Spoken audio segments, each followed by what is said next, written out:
Okay students, இப்போ last கிளாஸில் வந்து ஒரு ஸ்ட்ரெயிட் கண்டக்டரு, சர்க்குலர் காயில், இதை சுற்றி எவ்வளோ மேண்டிபிள் இருக்குதுன்னு பார்த்தோம்.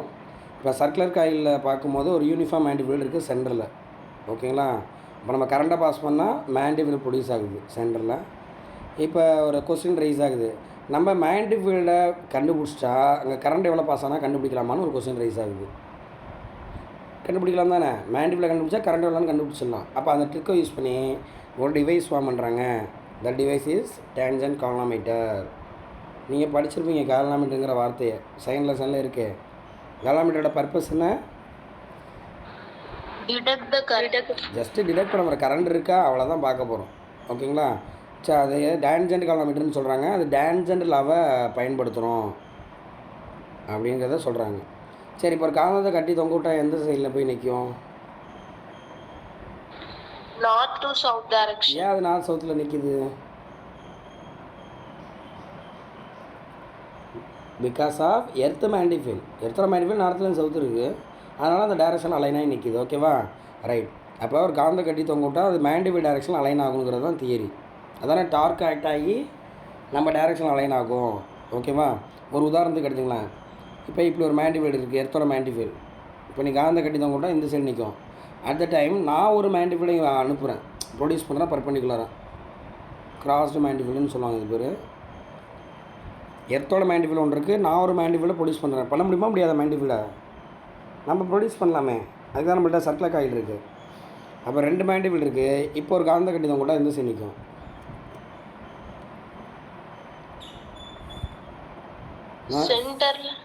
Very good. நான் சார் கேட்குற புரியுதுங்களா?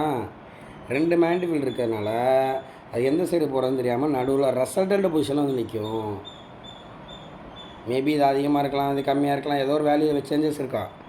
நம்ம வந்து ரெசல்டன்ட் பொசிஷனில் நிற்கணுங்கிறாங்க. இந்த டயகனல் மாதிரி இருக்குல்ல, அந்த இடத்துல வந்து நிற்கும்.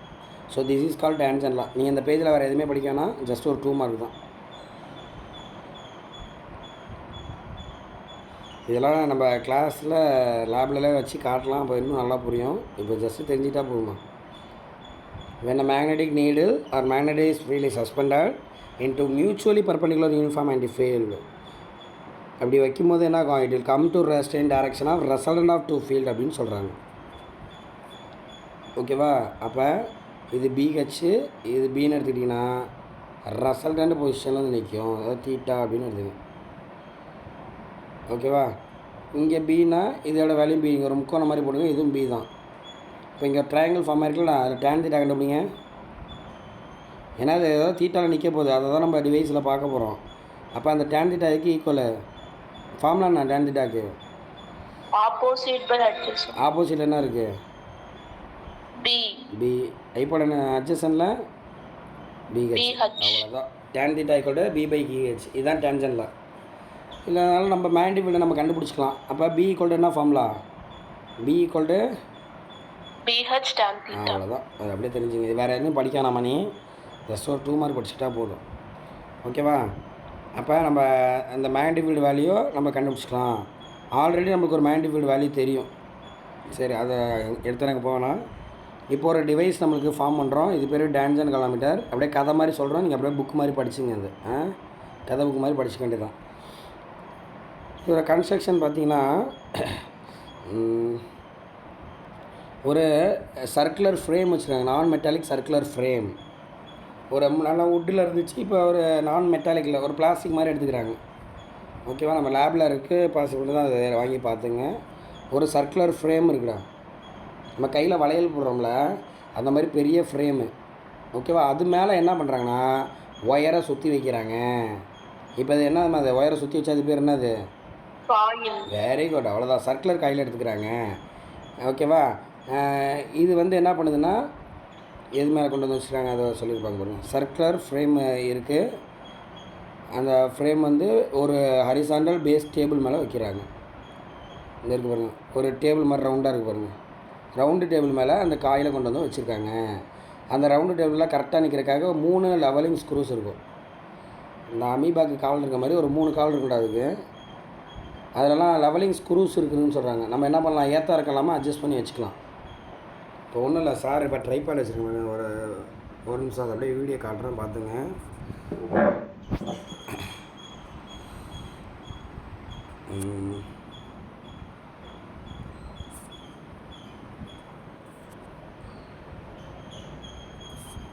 அந்த இருக்க ஒரு ட்ரைபேடு. இப்போ இந்த 3 லெக் இருக்குது பார்த்தீங்களா, இந்த 3 லெக்கில் கரெக்டாக நிற்கிது பாருங்கள். நம்ம என்ன பண்ணிக்கலாம்னா அதை அட்ஜஸ்ட் பண்ணிக்கலாம் முன்ன பண்ண. ஆனால் அவங்க என்ன பண்ணுறாங்கன்னா அதில் ஸ்க்ரூ மாதிரி வச்சுருக்காங்க. இங்கே அங்கே ஸ்க்ரூஸ் வச்சுருக்காங்க. அதனால் என்ன பண்ணலாம், ஸ்க்ரூ அட்ஜஸ்ட் பண்ணி ஏற்ற இருக்க இல்லாமல் நேராக வச்சுக்கலாம். புரியுதா? இந்த மாதிரி ஒரு ட்ரைபேடு மாதிரி அதை இமேஜின் பண்ணிங்க. 3 லெக் இருக்கும். ரைட்டுங்களா? நான் புரியுதா சார் சொல்கிறது? Yes. ஓகே.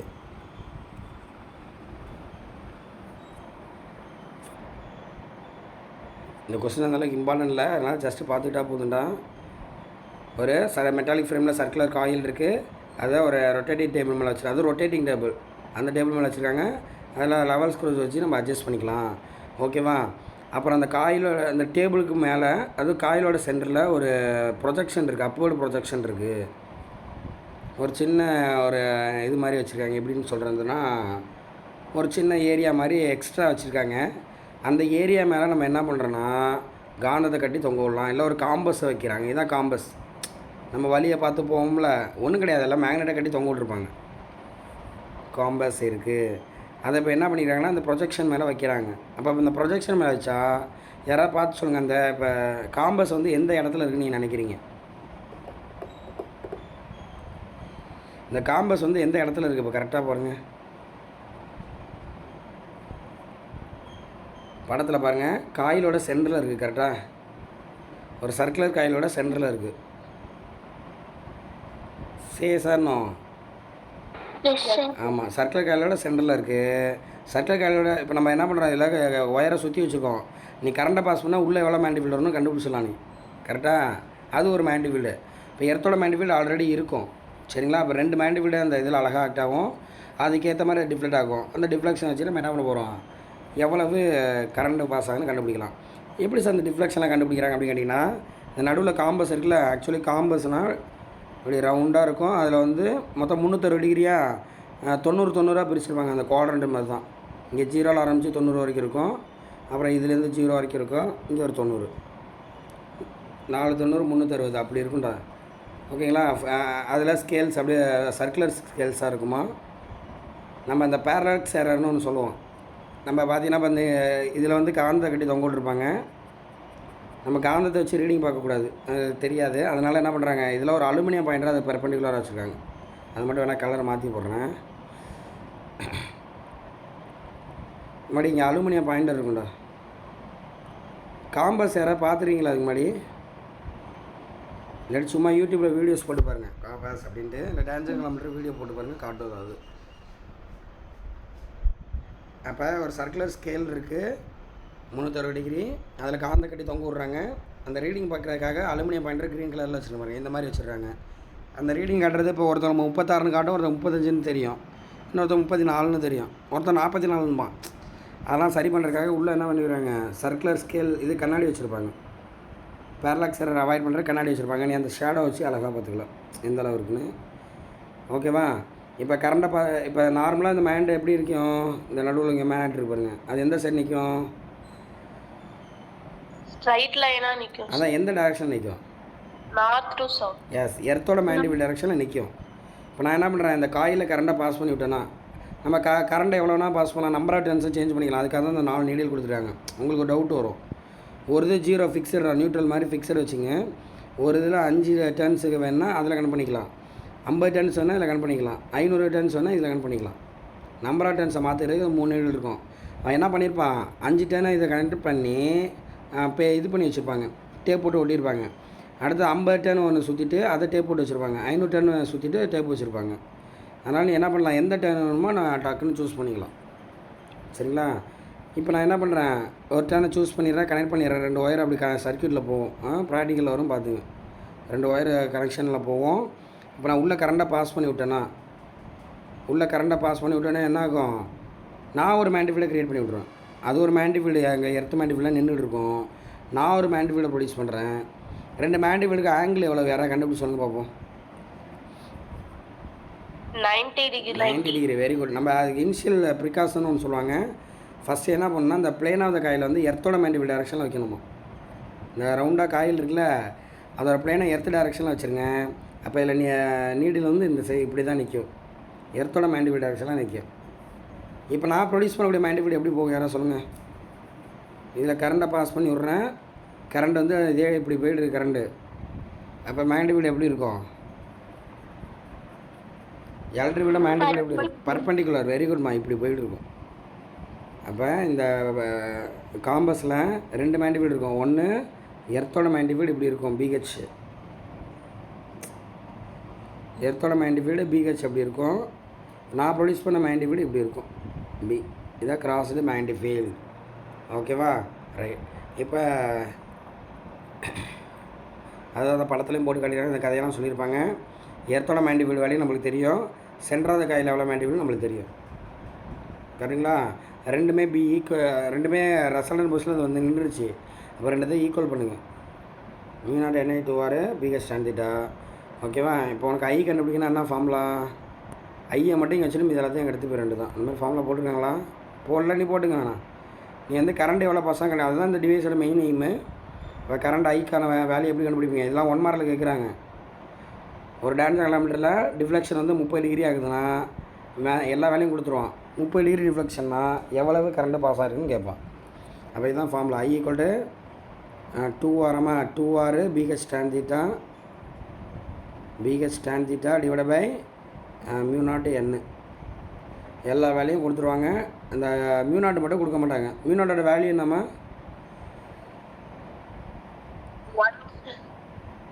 μ0ஓட வேல்யூ 4π × 10⁻⁷. மறக்கக்கூடாது. 4π × ஒரு நிமிஷம் -1. ஒரு நிமிஷம், யாராவது ஜாயின் பண்ணுறாங்க. சரி, μ0 வேல்யூ 4π × 10⁻⁷ அப்படிங்கிறத ஞாபகம் வச்சுக்கணும். ரைட்டுங்களா? ஆமாம். ஸோ இந்த மாதிரி கரண்ட்டை கண்டுபிடிச்சிக்கலாம். இல்லாட்டி நீ என்ன பண்ணலாம், எர்த்தோட பிஹெச் வேல்யூ கண்டுபிடிக்கலாம். இப்போ பிஹெச் வேணால் ரீஅரேஞ்ச் பண்ணிங்க, அடுத்த ஃபார்முலா வந்துருப்பாங்க, பிஹெச்க்கான ஃபார்முலா. ஓகே, இது முக்கியமான ஃபார்முலா. எர்த்தோட மேண்டிபிள் எவ்வளோன்னு நீ கண்டுபிடிச்சிக்கலாம். இப்போ ஒரே டிவைஸு ஒரே கலர் இருக்குமாங்கிற மாதிரி நீ எதை வேணுமோ கண்டுபிடிச்சிக்கலாம். எர்த்தோட மேண்டிபிள் வேணுமா மேண்டிபிள் கண்டுபிடிச்சிக்க. நீ கரண்ட்டை பாஸ் பண்ணுற எவ்வளோ கரண்ட்டு இப்போ அங்கே இருக்குதுன்னு தெரியும்னா அதையும் கண்டுபிடிச்சிக்கலாம். அப்போ இது வந்து மல்டிபர்பஸ் டிவைஸ். கரண்ட்டையும் கண்டுபிடிச்சிக்கலாம், மேண்டிபிளையும் கண்டுபிடிச்சிக்கலாம். That is tangent galvanometer அப்படின்னு சொல்கிறாங்க. இப்போ நம்ம சர்க்குலர் காயில் என்ன பண்ணுறோம், கரண்ட்டை பாஸ் பண்ணுறோம். அப்போ அது ஒரு மேக்னெட் மாதிரி ஆக்ட் ஆகுது. அப்போ current loop as a magnetic dipole. Magnet டைபோல்னால் மேக்னெட் தானே. ஸோ அப்போ கரண்ட்டை பாஸ் பண்ணும்போது அது மேக்னெட் டைபோலாக ஆக்ட் ஆகுதுன்னு சொல்கிறாங்க. அப்போ என்ன பண்ணுறோம், காயிலோட சென்டரில் எவ்வளோ மேண்டிபிள் இருக்குதுன்னு பார்க்குறோம். ஸோ நார்மலாக காயில் இவ்வளோ மேண்டிபிள் இருக்குது. இதில் ஆரையும் இசடையும் கம்பேர் பண்ணும்போது ஆறு சின்னது, அதனால் அந்த இடத்துல மட்டும் ஆரை விட்டுருங்க. இப்போ பேலன்ஸ் வந்து Z³ இந்த ஸ்ட்ரக்சர் வருது. பையால் மல்டிப்ளை பண்ணி பையால் டிவைட் பண்ணுங்கள். ஓகேவா? இதில் πr² வந்துருக்கு. πr² ஏரியா, ஏன்னா சர்க்குலர் காயில் தானே, அப்போ ஏரியான்னு வந்துடும். இப்போ பையால் மல்டிப்ளை பண்ணி டிவைட் பண்ணுங்கள், சாரி 2ஆல் மல்டிப்ளை பண்ணி டிவைட் பண்ணுங்கள், இந்த ஸ்ட்ரக்சர் வரும். அப்போ ஒரு சர்க்குலர் காயிலோட மேண்டிபிளுக்கான ஃபார்முலா. இப்போ நம்ம என்ன பண்ணுறோம், ஆக்சியல் லைனுக்கான மேண்டிபிள் ஃபார்முலா நம்மளுக்கு இருக்குது தெரியும். μ0/4π 2pm/r³ அப்படின்னு நம்ம சொல்லியிருக்கோம். ஓகேங்களா? இது டிஸ்டன்ஸ் இசட்னு போடுங்க, அப்போ Z³ வரும். அப்போ இதை ஈக்குவேஷன் 1ன்னு வச்சுக்கோங்க, இது ஈக்குவேஷன் 2ன்னு வச்சுங்க. ரெண்டத்தையும் கம்பேர் பண்ணி பாருங்கள். μ0/μ0 காமனாக இருக்குது, அடிக்க வேண்டாம், நான் ஒரு உதாரணத்துக்கு சொல்கிறேன். இங்கே Z³ இருக்குது, அதே மாதிரி 2ம் இருக்குது. இப்போ பேலன்ஸ் இருக்கக்கூடிய இடம் பார்த்தீங்கன்னா PM = I × Aன்னு இருக்குது. அப்போ இதை எடுத்து எழுதுகிறோம். PM = I × A. அதை வெக்டார் ஃபார்மில் கூட எழுதலாம், IA வெக்டார். அப்போ இதை வச்சு தான் நம்ம யூனிட்டே சொல்கிறோம். டைபோவல் மொமெண்ட்டோட யூனிட்டு AM² சொல்லியிருப்பீங்க. இதுதான் கரண்ட்டுக்கு ஆம்பியரு, ஏரியாவுக்கு மீட்டர்². ஓகேம்மா? எவ்வளோ பார்த்துக்குறோம். அப்போ டைபோல் மொமெண்ட்டுக்கு புதுசாக ஒரு டெஃபினேஷன் சொல்கிறாங்க. ஆல்ரெடி நம்ம சொல்லியிருந்தோம்ல, product of pole strength and distance மேக்னெட்டை பொறுத்த வரைக்கும். இதே சர்க்குலர் காயிலை பொறுத்த வரைக்கும் இப்படி கூட சொல்லலாம். நீ இது எழுதுனாலும் ரைட்டு தான். இல்லை இப்படியே கூட கேட்டுறான்னு வச்சுக்குவோம், magnet dipole moment of the current loop என்னன்னு கேட்டாங்கன்னா இதை தான் எழுதணும், product of current and area of the loop. ஓகேவா? இதுதான் டைபோல் மொமெண்ட்டு. அதாவது மேக்னெட்டோட வேல்யூவை, அதாவது மேக்னெட்டிக் ஃபீல்டு வேல்யூவை கண்டுபிடிக்கிறதுக்கான ஃபார்முலா. PM வேல்யூ எதை சொல்லுது, இன்டெரக்ட்லி மேக்னெட்டிக் ஃபீல்டு வேல்யூ தான் சொல்லுது. சரிங்களா? அதனால் மேக்னெட்டிக் எப்படி கண்டுபிடிச்சிக்கலாம் அப்படின்னு சொல்கிறாங்க. சரி, மேக்னெட்டிக் கண்டுபிடிச்சா டேரெக்ஷன் எப்படி தான் கண்டுபிடிக்கிறது? அதே ரைட் ஹேண்ட் தம்ப் ரூலு. ஆனால் இது கொஞ்சம் வித்தியாசமாக இருக்கும் காயிலை பொறுத்த வரைக்கும். அங்கே வந்து என்ன பண்ணோம், ஒரு ஒயரை பொறுத்த வரைக்கும் ரைட் ஹேண்டில் எடுத்து வச்சுப்போம்.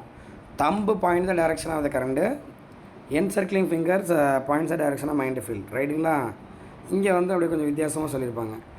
கேர்டு ஃபிங்கர், இப்போ நான் என்ன பண்ணுறேன், அதே மாதிரி ஒயரை கையில் வச்சுக்கிறேன். கேர்டு ஃபிங்கர் டைரக்ஷனாக கரண்ட்டை சொன்னிச்சுன்னா தம்பு வந்து என்ன பண்ணோம், போலாரிட்டியே சொல்லும். ஏன்னா இதில் நம்ம இது ஒரு மேக்னெட்டிக் டைபோல்னு சொன்னோம். சர்க்குலர் காயில், ஒரு சர்க்குலர் காயில் வந்து கரண்ட் பாஸ் ஆகுதா, இது ஒரு மேக்னெட்டிக் டைபோல். அப்போ இது நார்த்து போலாக இருக்கலாம் அல்லது சவுத்து போலாக இருக்கலாம். ஓகேவா? அப்போ நான் என்ன பண்ணுறோம், கட்டை வரல வச்சுட்டு தான் நம்ம சொல்ல முடியும். என் சர்க்கிளிங் ஃபிங்கர் வச்சுட்டு நார்த்து சவுத்துன்னு எப்படி சொல்லுவீங்க? அதனால் அப்படி கொஞ்சம் மாற்றி சொல்கிறாங்க. என் சர்க்கிளிங் ஃபிங்கர் தான் என்ன பண்ணுது, கரண்டோட டைரக்ஷன் எடுத்துக்கிட்டோம்னா கட்டை வரல் மேல் நோக்கி இருக்கா, அப்போ அது நார்த்து போல். அப்போ ஆன்டி கிளாக் வைஸ் சார்ந்த நார்த்து போலுங்களாம். இதே நீ கீழே போகிற மாதிரி இப்படி எடுத்துக்கிட்டீங்கன்னு வச்சுங்க, கிளாக் வைஸு, அப்போ கட்டை வரல் கீழே போகிற மாதிரி வச்சுங்க, அப்போ அது சவுத்து போல் அப்படின்னு சொல்கிறாங்க. ஸோ அப்போ கரண்ட் பாஸ் ஆகும்போது ஆன்டி கிளாக் வைஸாக பாஸ் ஆச்சுன்னா அதில் நார்த்து மேக்னெட்டிக் ஃபீல்டு இருக்குது. நீ ஒன்றா இண்டிவிஜுவல் போல் இருக்குன்னு இமேஜின் பண்ணிக்காதீங்க, ஜஸ்ட்டு அந்த இடத்துல சொல்கிறாங்க. ஓகேவா? ஆன்டி கிளாக் வைஸ் ஆகும்போது நார்த்து போல், இங்கே சவுத்து போல் அப்படின்னு சொல்லி பிடிக்கிறேன். இது பேர் எண்ட் ரூல்னு வச்சுருக்காங்க. ஏன்னா நார்த் எண்டை சவுத் எண்டை பற்றி பேசினால இது எண்ட் ரூல். இதெல்லாம் ஜஸ்ட்டு 2 மார்க் பார்த்தா போதும். இதெல்லாம் 1 மார்க்குமா, இது 1 மார்க்கு, அப்புறம் இது 2 மார்க்ஸு,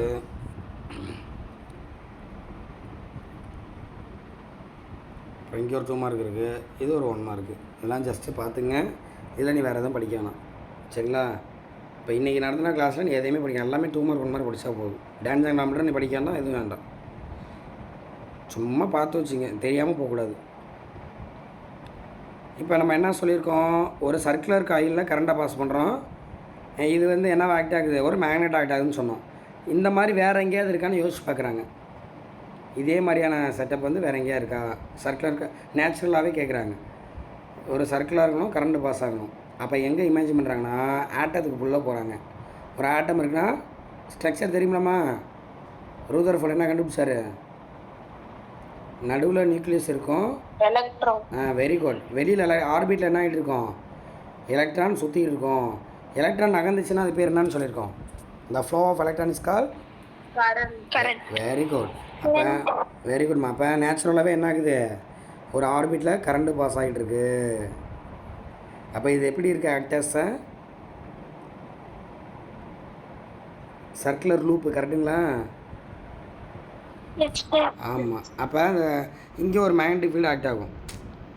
ஏன்னா கரண்ட்டு காயில் சுற்றி மேக்னெட்டிக் ஃபீல்டு இருக்குன்னு சொன்னோம். அப்போ இதை சுற்றி மேக்னெட்டிக் ஃபீல்டு இருக்கும், அதான் மேக்னெட்டிக் டைபோல் மூமெண்ட் இருக்கும்.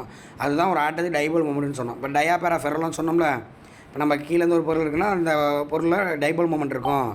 ஆனால் ஒவ்வொரு ஆட்டத்தில் ஒவ்வொரு டைபோல் மூமெண்ட் இருக்கிறனால நெட் டைபோல் மூமெண்ட் 0ன்னு சொல்லியிருக்கோம். ஸோ இப்படி தான் அந்த டைபோல் மூமெண்ட் வருது. புரிஞ்சுக்கிங்களா? எலக்ட்ரான் சுற்றுச்சுன்னா அது கரண்ட்டு. அப்போ அந்த கரண்ட்டு கேரிங் ஒயரை சுற்றி என்ன இருக்கும், மேக்னெட்டிக் ஃபீல்டு இருக்கும், டைபோல் மூமெண்ட் இருக்கும். இப்போ நம்ம என்ன பண்ணுறோம், அந்த டைபோல் மூமெண்ட்டுக்கான ஃபார்முலாவே கண்டுபிடிக்க போகிறோம். இது எல்லாமே 1 மார்க்ஸ் தான், இதெல்லாம் எக்ஸாமில் கேட்டே கிடையாது. இது வரைக்கும் டைபோல் மூமெண்ட்னா பிஎம் அப்படின்னு சொல்லியிருந்தோம். PM equal to I × A இல்லை QM × 2L. கரெக்டாக அப்படி தானே பார்த்துருந்தோம். QM × 2L பிஎம்னு தான் பார்த்துருந்தோம் டைபோல் மூமெண்ட்டை. இப்போ நம்ம என்ன பண்ணுறோன்னா ஆட்டத்துக்கு உள்ளே போகிறோம், ஒரு வித்தியாசத்தை காட்டுறாங்க. டைபோல் மூமெண்ட்டை μLன்னு எடுத்துக்கிறாங்கடா. மேக்னெட்டிக் டைபோல் மூமெண்ட்டை என்ன எடுத்துக்கிறாங்க, μLன்னு எடுத்துக்கிறாங்க. நீ கன்ஃபியூஸ் ஆகிக்கக்கூடாது. இல்லை நீ பிஎம்னு வேணாலும் இந்த இடத்துல எடுத்துக்க, ஒன்றும் தப்பு கிடையாது. ஏன்னா நம்ம கொஸ்டினாக படிக்க போகிறதில்ல, இது வேணால் படித்து கூட நீ வச்சுக்கலாம்டா, ரொம்ப சிம்பிளான கொஸ்டின் தான் அது.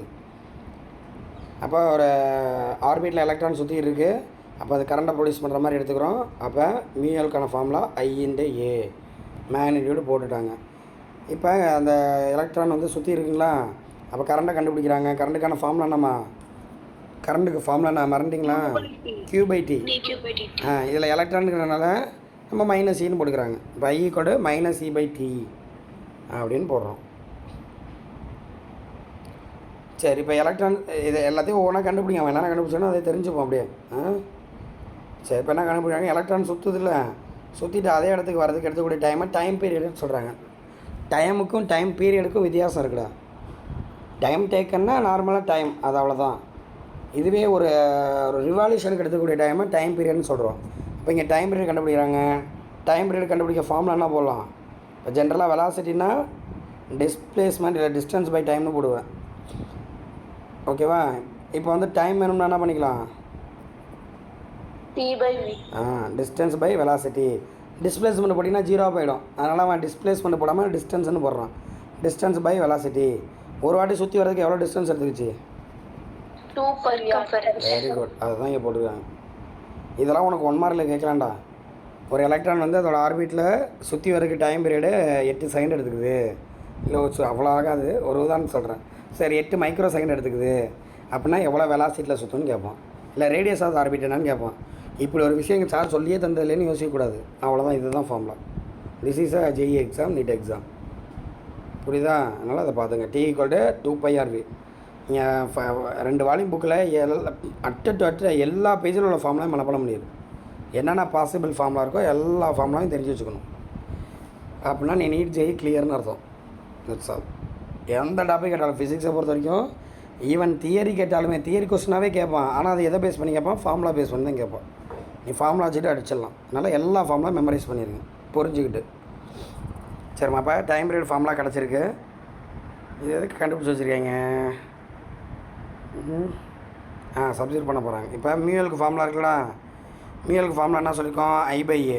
அப்போ அந்த ஐக்கு பதிலாக E/Tன்னு போடலாமா? ஐக்கு பதிலாக E/T. அந்த டீயோட வேலைக்கு பதிலாக தான் அந்த 2πR இறக்கியிருக்காங்க. இந்த ஈக்குவேஷன் பாருங்கள். இது தெரியுது எப்படி இருந்துச்சுன்னு?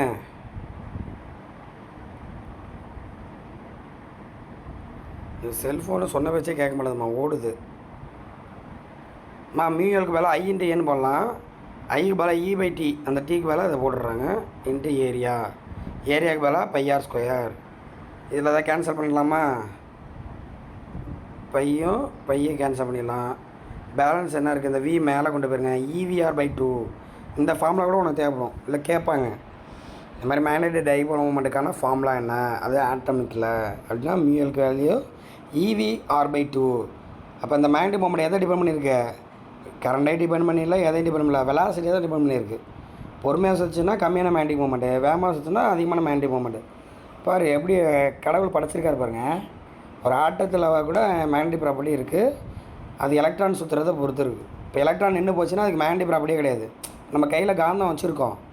அந்த காந்தத்தில் ஆட்டம் இருக்கும், அதில் எலக்ட்ரான் இருக்கும், எலக்ட்ரான் சுற்றி இருக்கும். அதனால தான் அந்த மேக்னெட்டிக் ப்ராப்பர்ட்டி இருக்குது.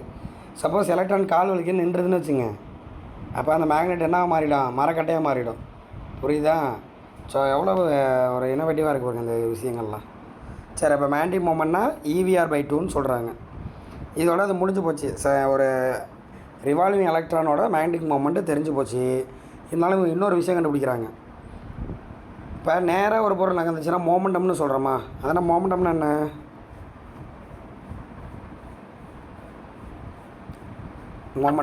மோமெண்டம்னா என்ன?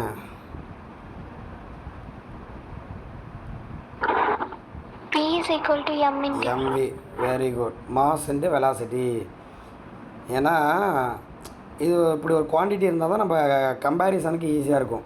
வெறும் வெலாசிட்டியை வச்சுக்கிட்டு நம்ம பண்ண முடியாது. இப்போ ஓட்டப்பந்தயம் வைக்கிறோம், நல்லா ஒருத்தன் குண்டாக இருக்காங்க, ஒருத்தர் லீனாக இருக்காங்க, 2 பேருக்கு போட்டி வச்சு ப்ரைஸ் கொடுத்தா நல்லாவாக இருக்கும். ஓகேவா? அதனால் என்ன பண்ணுறாங்க, ஏன்னா 2 பேரும் ஒரே வேகத்தில் ட்ரை பண்ணுவாங்க, வெலாசிட்டி ட்ரை பண்ணுவாங்க. ஆனால் மாசு மாறுதில்ல, அதனால் வித்தியாசப்படும் ஆன்சரு. அதனால் அங்கே வெலாசிட்டியை மட்டும் வச்சுக்கூடாது, மோமெண்டம்னு சொல்கிறாங்க.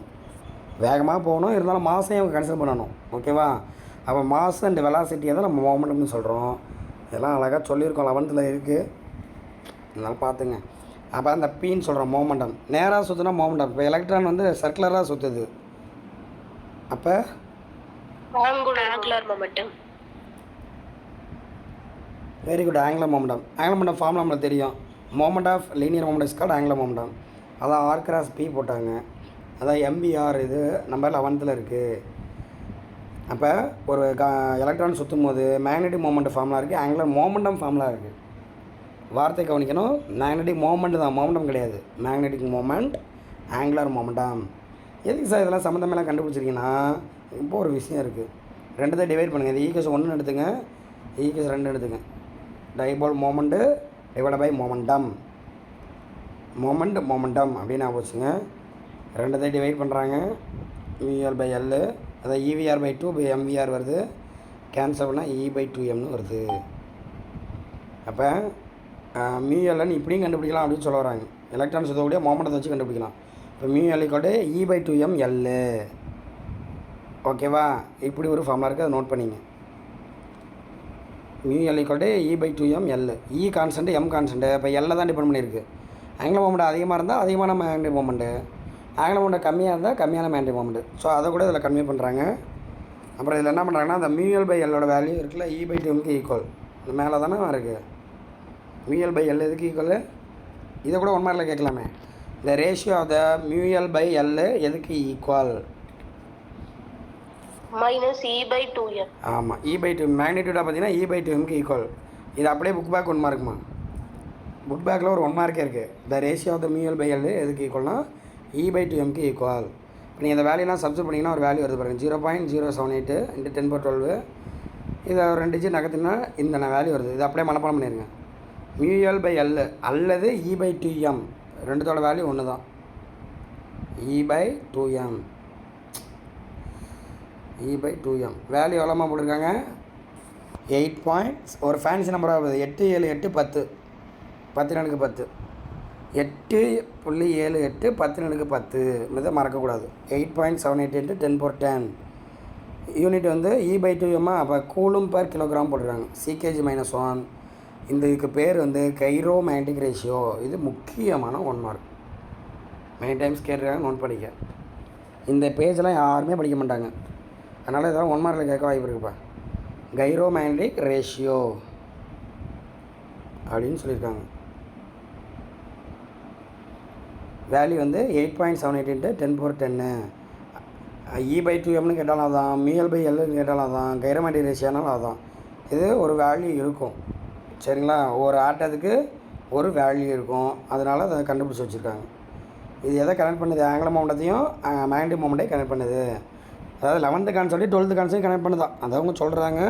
அதனால் அந்த நம்பரை பார்த்து வச்சுங்க, சரியா? ரைட். இப்போ நம்ம ஆங்குலர் மொமெண்டம்லாம் அங்கே கண்டுபிடிச்சோம்ல, மேக்னெட்டிக் மொமெண்ட் ஆங்குலர் மொமெண்டம்லாம் சப்ஸ்டிட் பண்ணோம். இப்போ நீல்ஸ் போர் என்ன சொல்லியிருக்காருன்னா, இதை கெமிஸ்ட்ரியில் படிச்சிருப்பீங்களே, ஒரு எலக்ட்ரான் சுற்றுதுன்னா அதோட ஆங்குலர் மொமெண்டம் குவான்டைஸ்டுன்னு சொல்லியிருப்பார். Energy quantised, angular momentum quantised படிச்சிருக்கீங்களாமா ஏதோ கெமிஸ்ட்ரியில்? Yes sir.